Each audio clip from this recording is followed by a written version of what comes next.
तो सबसे पहले मैं जानना चाहूंगी कि जिसको लोग ट्विन फ्लेम कहते हैं, समझते हैं, वो आखिर है क्या?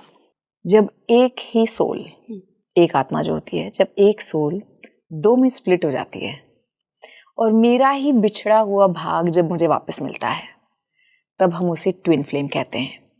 अब ये सोल क्यों स्प्लिट होती है? क्योंकि हमको इवॉल्व होने की घाई है, हमको मल्टीटास्किंग करनी है। बहुत सारे लेसन्स हैं जब हम जन्म लेते हैं ये सोच के कि हमें अबंडेंस भी सीखना है, प्यार भी सीखना है, सैक्रिफाइस भी सीखना है, कमिटमेंट भी सीखना है।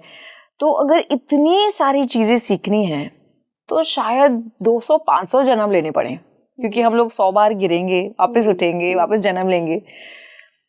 तो इन लेसन्स को स्पीड अप करने के लिए एक ही सोल दो में स्प्लिट होता है। इट्स लाइक दिस, कोई बैंकॉक गया हुआ है, उनको शॉपिंग करनी है, 2 घंटे का टाइम है, तो हस्बैंड वाइफ बोलेंगे ना, तू इस तरफ जा, मैं यहाँ जाती हूँ, तुझे जो यहाँ से मिले तू यहाँ से ले ले, मैं यहाँ से ले लेती हूँ। It's just like that. लेकिन क्योंकि ये दोनों हिस्से एक ही सोल का भाग है, तो जब वो एक दूसरे को मिलते हैं ना, तो वो फेमिलियरिटी जो है वो इतनी पावरफुल होती है, मैग्नेटिक होती है, that it is very hard to resist. वो दोनों एक दूसरे को इग्नोर नहीं कर पाते।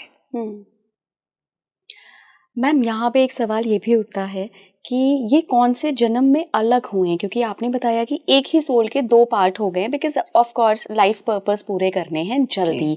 तो ये कैसे पता लगाएं, क्या ये मास्टर सोल्स होती हैं, इतनी एनलाइटेंड होती हैं कि ये कर पाती हैं कि मैं अपने लेसन्स 2 सोल्स में डिवाइड होके पूरे करूं? बिल्कुल। जैसे स्टूडेंट्स होते हैं और students pre primary, primary, secondary, PhD levels पे होते हैं, वैसे सोल्स भी कुछ नए सोल्स होते हैं, कुछ पुराने होते हैं।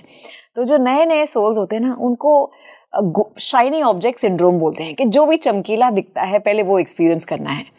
अगर आप किसी बच्चे को लेके जाते हैं तो दुकान में जो सबसे बड़ा टेडी बेयर है उस पे उंगली डालेंगे। वैसे ही जो नए सोल्स हैं जो अभी अभी अर्थ स्कूल पे आए हैं, इसको एक्सपीरियंस कर रहे हैं, तो सबसे पहले उन्हें फेम, मनी, सेक्स, रिलेशनशिप्स, उनका ध्यान यहाँ रहता है कि ये फटाफट से एक्सपीरियंस कर लें। लेकिन जो ओल्ड सोल्स हैं, जिन्होंने एक्चुअली काफ़ी जन्म लिए हुए हैं, अब उनको समझ में आता है कि जो सोल का मेन पर्पस है वो कंट्रीब्यूशन है, कि मैं अपने प्रेजेंस से दुनिया में औरों की लाइफ कैसे बेटर करूं, कैसे वापस दूं उनको जो इस अर्थ स्कूल ने मुझे दिया है। How do I give back. सिर्फ जो एक्सपीरियंस सोल्स हैं उन्हें ही घाई लगी रहती है कि नहीं अब जल्दी जल्दी करते हैं।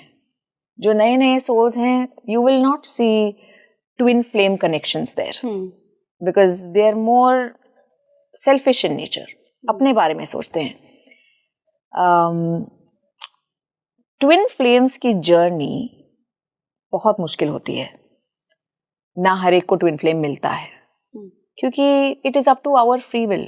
हमारी मर्जी है खुद की कि मुझे अब यहाँ पे मेरे सोल से सेपरेट होना है या नहीं होना। तो ऐसा ज़रूरी नहीं है कि हर एक इंसान को अपना अपना ट्विन फ्लेम मिले। They have not separated. लेकिन अगर आपको आपका ट्विन फ्लेम मिलता है तो वो जर्नी ना सिर्फ पेनफुल रहती है, वो आपको बहुत ज्यादा ट्रिगरिंग जर्नी रहती है।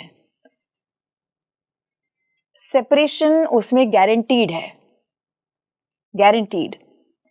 क्योंकि अगर दोनों ट्विन फ्लेम्स मिल गए तो अपने आप में ही उनको इतना सेटिस्फैक्शन हो जाता है कि वो अपने सारे लेसन्स भूल जाते हैं।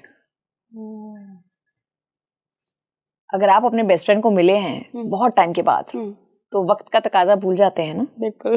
In the same way lessons तो हमको पूरे करने ही है।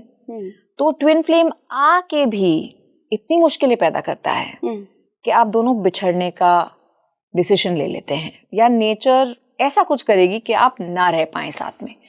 तो जब लोग बोलते हैं ना, I am waiting for my twin flame, मैं बोलती हूँ मत मांगो ट्विन फ्लेम की जर्नी, क्योंकि वो बहुत पेन देके जाएगी आपको।